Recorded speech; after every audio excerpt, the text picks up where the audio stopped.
Bienvenidos de nuevo a nuestro podcast ¿Y qué hacemos con Dani? El factor humano dentro de la experiencia del cliente. Hoy tengo el placer de contar con la compañía de Drew. Me dice Drew como si fuera un mago o el nombre artístico, no. Es que Drew se llama Drew Gamboa y me dice en un momento dado, es que yo viví tanto tiempo en Estados Unidos que es que las Drupal con tilde en la U y la R y es muy difícil de pronunciar, ¿sí o no? Sí, le agradecemos a los padres de Asdrúbal, pero entonces para facilitar él es Drew. Y además Drew tiene otra característica muy interesante. Nació en Venezuela, Maturín, ¿no? Me dijiste, zona petrolera. Y bueno, pero está con nosotros en Colombia, como les decía, ha paseado por diferentes países, ha trabajado en diferentes sitios. Hoy en día es el director de experiencia en Didi. Creo que todos conocemos qué es Didi, porque pues estos nuevos negocios ahora son mundiales. Experto en estrategia de cliente, he trabajado en empresas y trabajando en la estrategia de Customer Centric. Realmente mucha experiencia en este sentido y sobre todo lo que vamos a tratar hoy, que me gusta más, y es experto en las metrics, esas Customer Metrics que son tan complejas y en la tecnología que trata detrás de eso para escuchar al cliente y tomar decisiones. Entonces, bienvenido Drew y muchas gracias por estar aquí hoy, que es viernes, por eso Drew lo toma deportivamente con su chaqueta de sport. ¿Cómo estás, Drew? Muy bien, muchísimas gracias por la introducción, Jorge. Y pues nada, feliz primero de acompañarte en esta etapa, en esta presentación de este podcast. Lo he venido siguiendo y súper contento, la verdad, de estar acá. Bueno, muchas gracias por ser un seguidor, qué rico. Y justamente hablando con Drew antes en Bambalinas, preparando nuestra charla, él me decía, mira, Jorge, hay un tema que no hemos tocado y es importantísimo, y son esos retos de la experiencia del cliente de esta era y lo que espera y lo que podemos esperar en el futuro. Entonces yo le pregunto, Drew, ¿cuáles son esos retos de esta era y qué podemos esperar en el futuro sobre esto? Cuéntanos. Pues sí, Jorge, o sea, creo que la conversación pudiera iniciar dando un pasito atrás y entendiendo, ¿no? Antes de entender los retos, vamos a darnos un paseo por lo que es la definición, ¿no? De experiencia antes de entrar un poco a los retos que tenemos hoy y que se avecinan en el futuro. Entonces, hay un concepto que a mí me gusta usar mucho en el mundo de Customer Experience y es bastante sencillo. La experiencia y básicamente como ingeniero que soy, me encanta llevarlo como a algún tipo de fórmula que pueda entender. La experiencia para mí es igual a la expectativa que tiene alguien, algún usuario, antes de usar un producto, menos la realidad, ¿no? Es decir, que obtiene con el producto. Al final, si la expectativa que tú tienes es mayor a lo que recibes en realidad, tienes una mala experiencia percepcionalmente hablando, ¿cierto? Eh, y viceversa, pues si lo que ofreces y la realidad del producto es mejor, al final tienes una buena experiencia. Entonces, supera la expectativa. Y al final, creo que el inicio es muy percepcional, es decir, todos estos puntos de experiencia inician con la percepción de la marca, que viene siendo como la identidad que tiene esa marca y qué propuesta de valor está comunicándose en algún momento al usuario para generar esa percepción, ¿no? Entonces yo creo que de aquí inicia un poco toda esta segmentación de los retos que tenemos en Customer Experience, porque si te das cuenta, la percepción de la marca al final es lo que desprende ese enfoque de marketing tradicional o marketing digital o no tradicional y, y todo la forma en que alguna organización puede bajar esa percepción, puede comunicar esa percepción al usuario, teniendo impacto en reputación, teniendo impacto justamente en la percepción final que tienen los usuarios. Entonces, creo que hay dos tipos de retos, como para responder la pregunta actualmente. Unos pudiesen considerarse retos estratégicos que tienen que ver mucho con, primero, esa percepción de la marca no estando alineada, cuando la percepción no se alinea con la propuesta de valor. Y, y hay casos muy comunes en donde lo vemos, es decir, estás comunicando algo que al final no va alineado a tu propuesta de valor. eh, tienes un impacto en la percepción. Y si nos vamos a esa expectativa, que la expectativa al final justamente es muy percepcional, lo que esperas de la marca, cuando tú comunicas la identidad, que hay diversas formas, ¿no? Si eres retail, lo comunicas con tu presencia y tu footprint físico, por ejemplo, o de manera digital, ¿no? Tus colores de marca, cuáles son los mensajes que envías, cuál es tu reputación, cuál es tu product market fit, ¿no? O sea, tu producto cómo está realmente haciendo fit con la necesidad de un usuario. Esos son los principales retos y hay uno que creo que es uno de los más importantes y es que lo hemos visto mucho en los últimos 5 años quizás, y es los cambios continuos en la estrategia o esa propuesta de valor que al final lo que hacen es confundir un poco al usuario versus su propuesta de valor inicial de la organización, ¿no? Aquí creo que pudiera comentar algunos ejemplos. eh, Acá en Colombia, por ejemplo, pudiera mencionar Rappi. Es interesante el caso de Rappi, ya que es una de las tech startups, eh, digamos, más exitosas. Sin embargo, ellos han tenido desde su inicio, si vemos a Rappi antes, hace quizás 5 o 10 años atrás, eh, eh, cuando evaluamos Rappi, antes la propuesta de valor era un poco más ser una aplicación simple en donde básicamente obtenía algún producto de manera rápida y económico, ¿no? Pero hoy día un poco el mensaje y luego de los cambios de estrategia que han venido haciendo para impactar la parte financiera y para poder escalar el modelo de negocio ha sido justamente cambiar a un modelo más de super app con muchos marketplaces dentro de ella, on demand y de forma rápida. Entonces ya la percepción de que es económica no está tan presente, ¿sí? Entonces cuando evaluamos qué impacto tiene ese cambio de estrategia, lo que vemos es que al cambiar estrategia, al cambiar propuestas de valor, esa percepción del usuario cambia y ahí tenemos justamente estas nuevas tendencias en donde muchos tanto los usuarios como en el caso de Rappi, muchos de sus partners han decidido dejar de trabajar para enfocarse más en lo propio. Entonces estamos viendo mucho enfoque, por ejemplo, en volver a la vieja escuela de retail y de flotas de domicilio directo de los restaurantes, por ejemplo, que se traduce en un enfoque de mayor economía, por ejemplo, para el usuario final. Eh, y pues todos estos temas al final se capitalizan en otras empresas. Te doy el ejemplo, por ejemplo, Justo o por ejemplo la misma Didi, con un abordaje también de capitalizar esa percepción que otra empresa deja, ¿no? Entonces el usuario al final busca productos sustitutos, aplicaciones sustitutas que entren en esa propuesta de valor. Entonces ahí hay un primer reto estratégico y es tener mucho cuidado con esos cambios en la propuesta de valor que impactan la percepción. Otro ejemplo de esto clarísimo es el de seguros y banca. Para no traer tanto tech startup, vamos a traer algo más tradicional.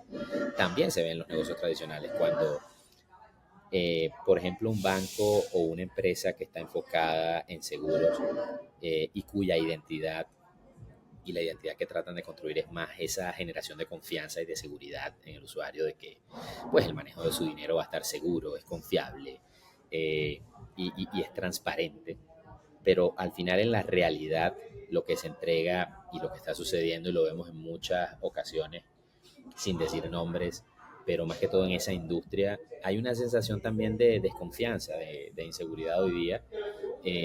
Recientemente, por ejemplo, un ejemplo sencillo que te traigo es eh, todo este tipo de llamadas. Hoy día ahí existe como eh, este enfoque de spamear. De hecho, con llamadas tus datos son utilizados sin que tú lo apruebes y te llaman para venderte cosas.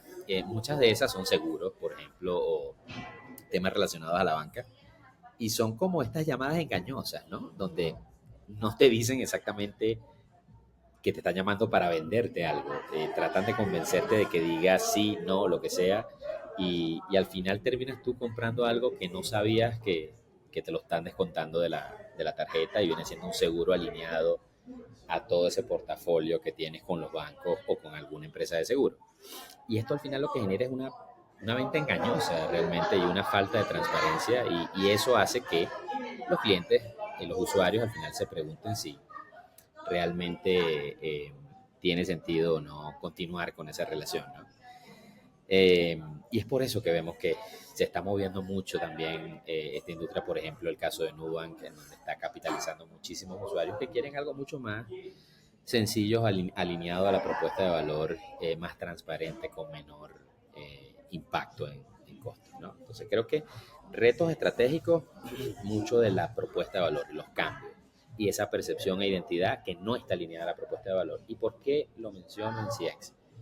Porque de la percepción es el punto inicial de la experiencia del cliente, ¿sí?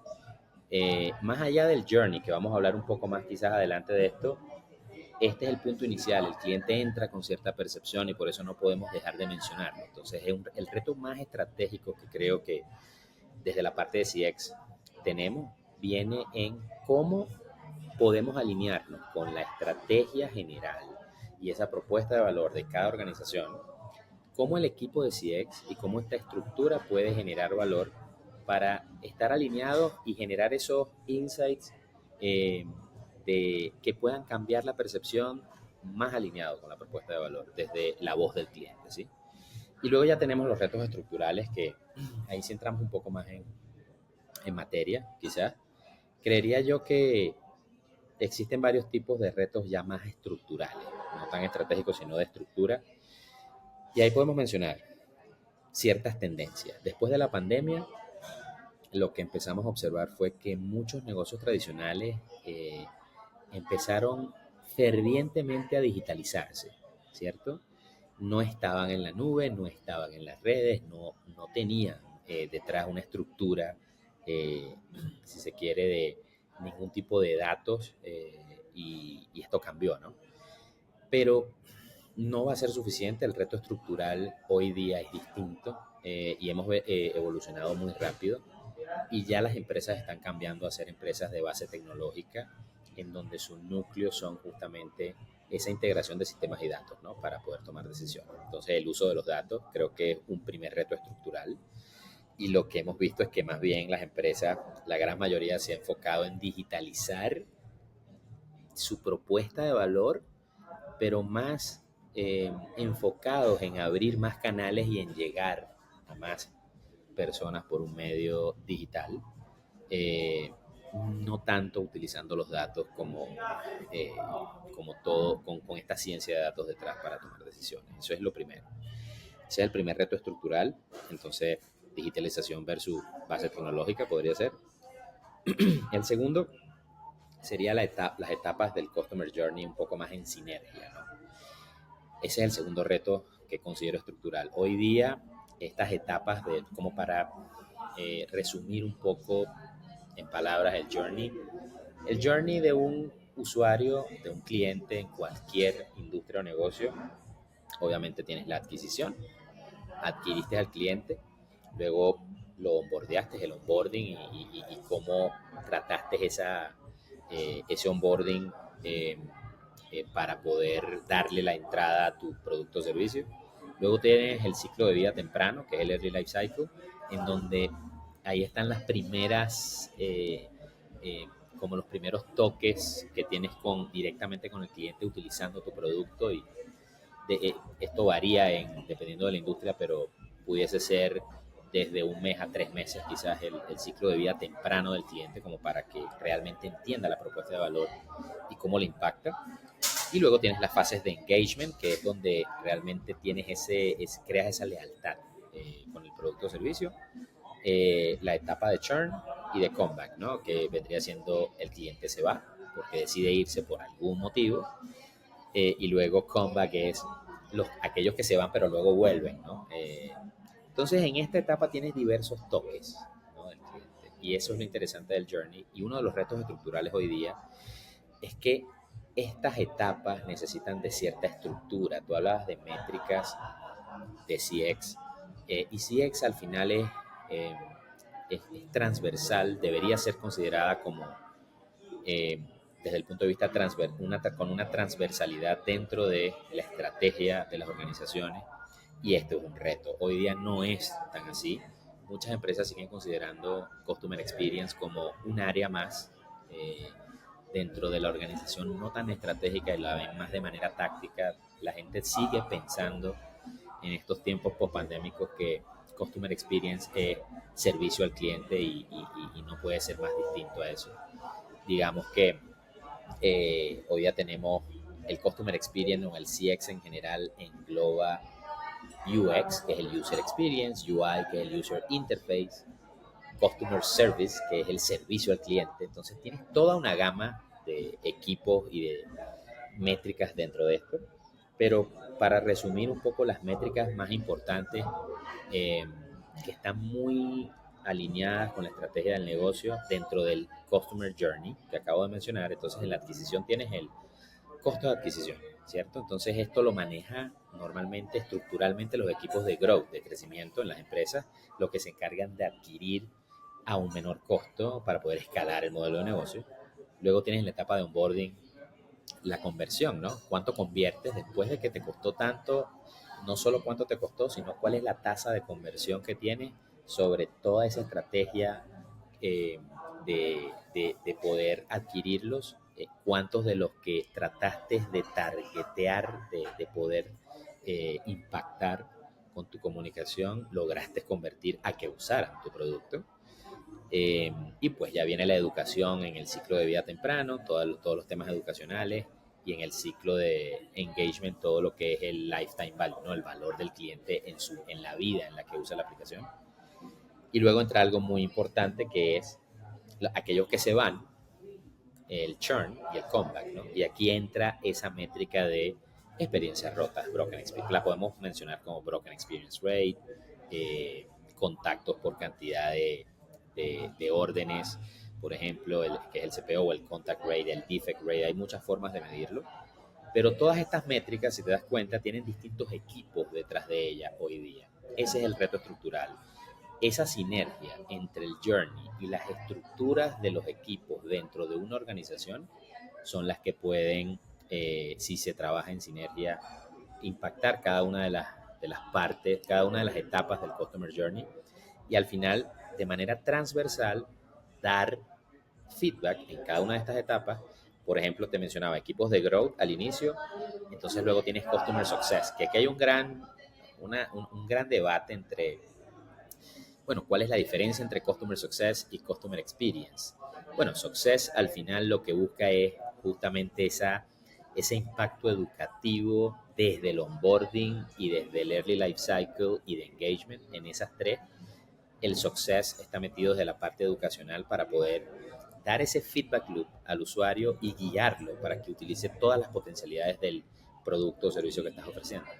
CX, digamos, engloba toda esa experiencia. Success es una parte de CX. Entonces, como ves, ya CX tiene todo un mundo adentro, porque también tiene que trabajar con Growth y también tiene que trabajar y dar feedback loop al producto, al equipo de producto, si es que quieres tomar ese feedback para mejorar e innovar el producto que tienes y poder seguir estando muy alineado con la necesidad del cliente.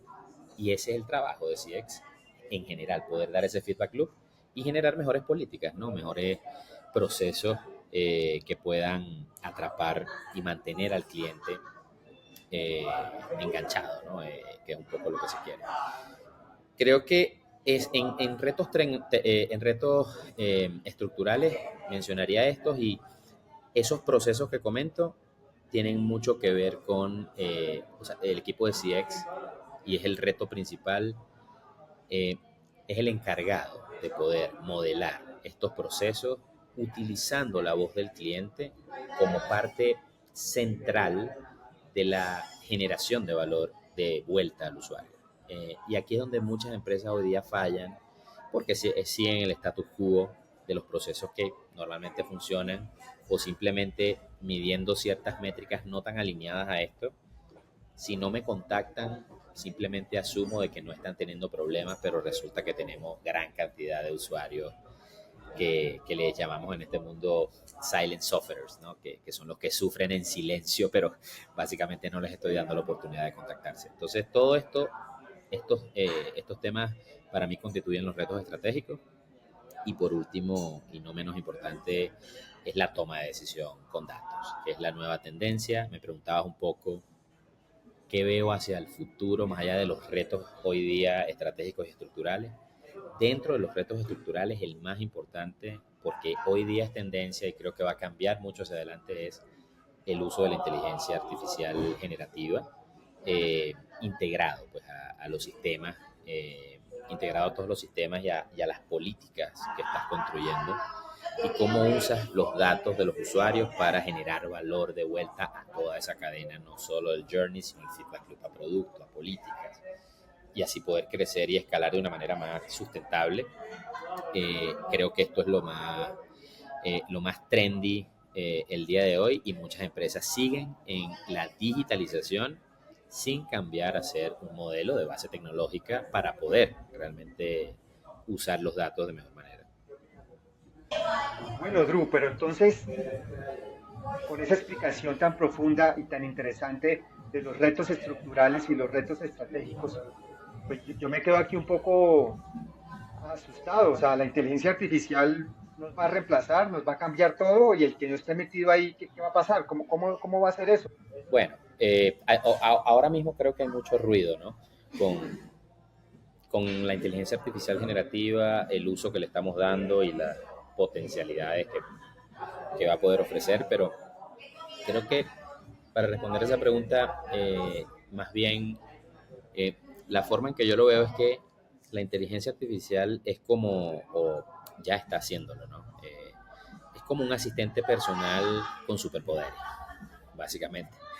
Es como una extensión realmente de nosotros y realmente logramos como integrarla eh, a todo su potencial y por eso la importancia de que las organizaciones tengan esa base tecnológica y el uso de datos que mencionaba previamente, porque si tenemos realmente integrados los datos en cada etapa del journey, eh, y esos datos realmente pueden ayudar de alguna manera y con algún backend en el uso de esta inteligencia artificial y estructurado de la manera correcta, muchos procesos se podrían optimizar y muchas decisiones pudieran conllevar a menor cantidad de errores, ¿no?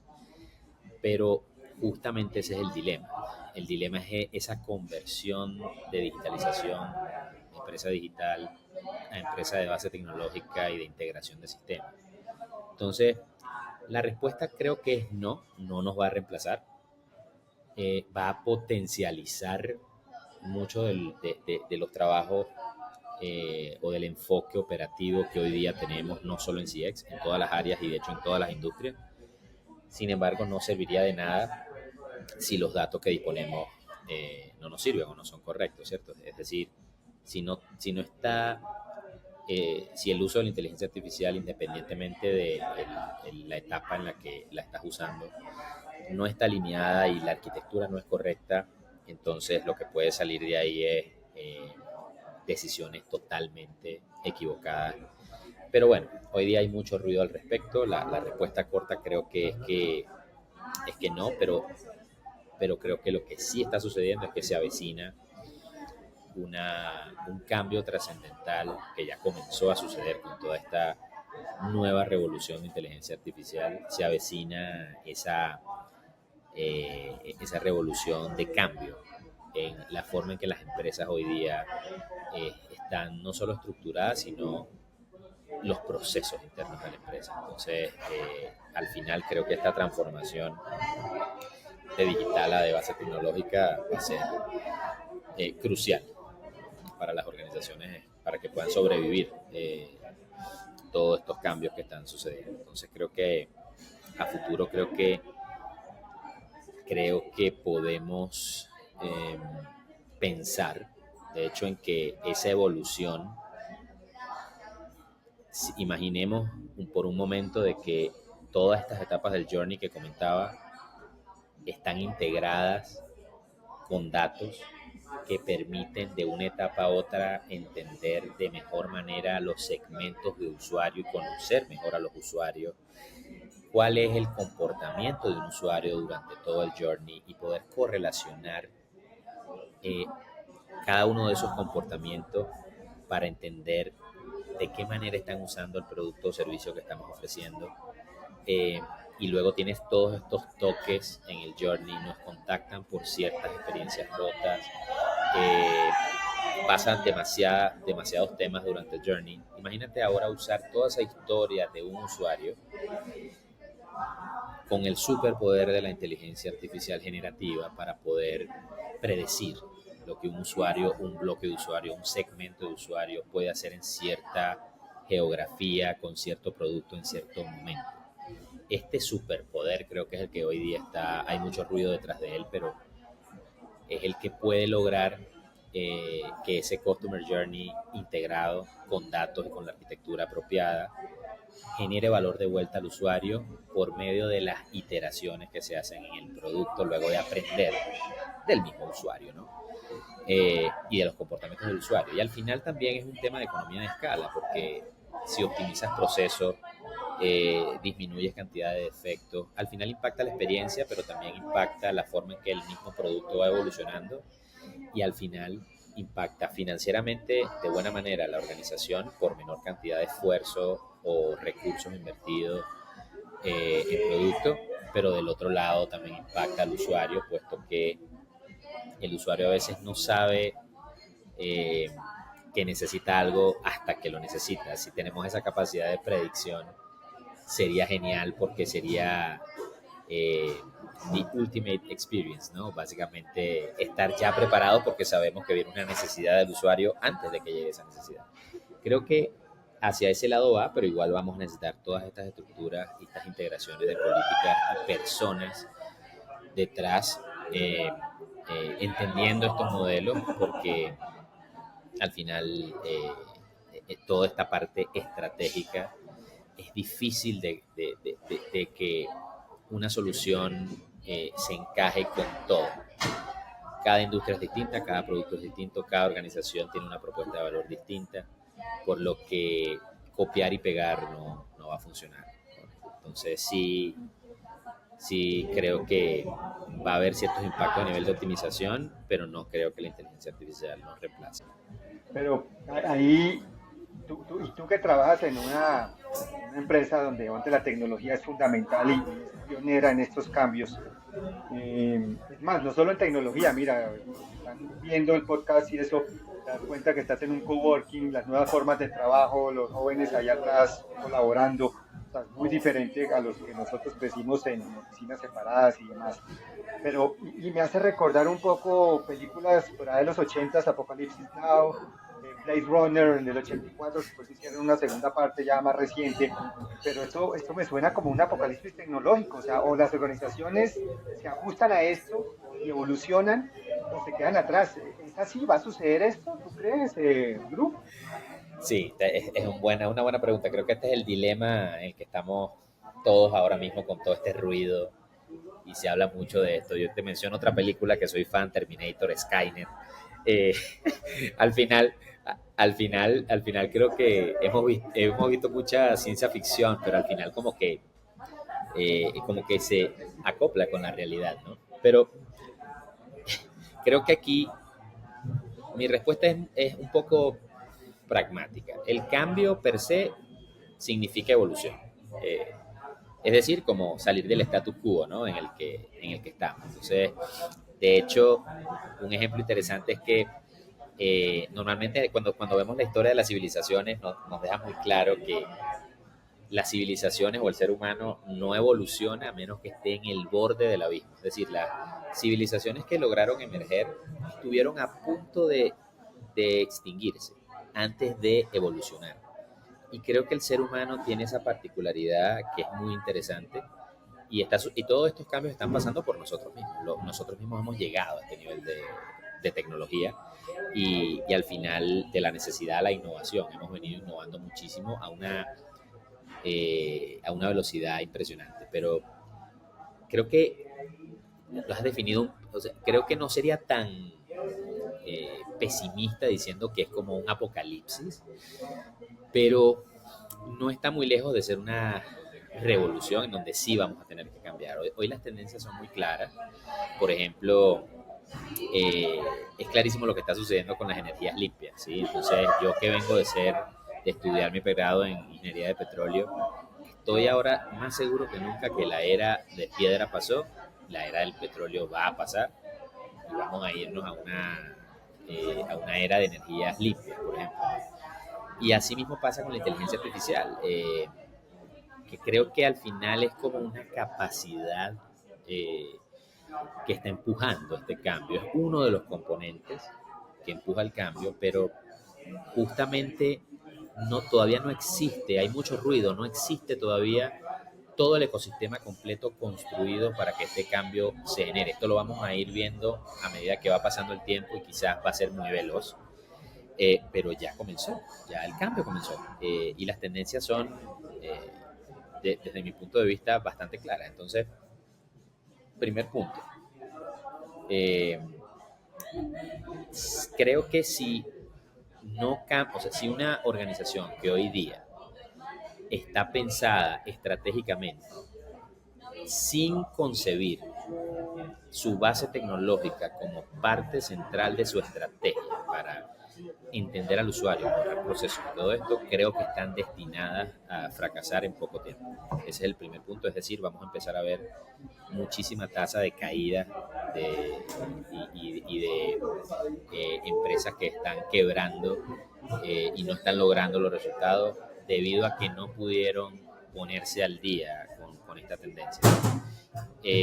Otra tendencia clara es que el análisis de datos va a dejar de ser, hoy día es un skill.